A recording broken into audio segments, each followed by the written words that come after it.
transformar pedras em pães para provar que no deserto tu estás cuidando de mim. De um lugar alto não vou me lançar só pra demonstrar o teu poder. Eu não preciso ver fenômenos pra crer em ti.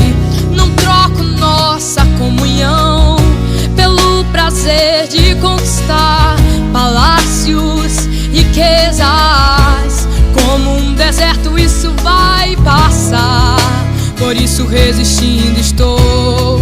E quando a minha força se esgotar, o teu anjo vai me alimentar. Te adorar é o que sustenta-me de pé. Eu não vou perder a guerra.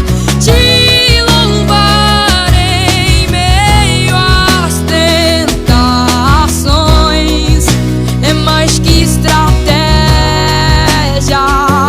Posso não ver o amanhã, mas hoje sei que esse deserto vai chegar ao fim. O Senhor está cuidando de mim.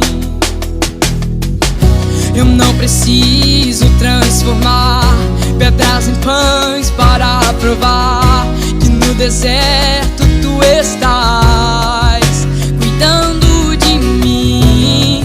De um lugar alto não vou me lançar só pra demonstrar o teu poder. Eu não preciso ver fenômenos pra crer em ti. Não troco nossa comunhão pelo prazer de conquistar palácios, riquezas. Como um deserto isso vai passar, por isso resistindo estou. E quando a minha força se esgotar, o teu anjo vai me alimentar.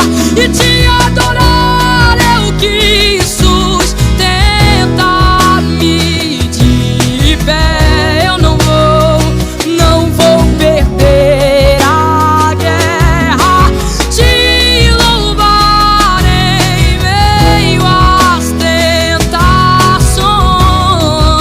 é mais que estratégia.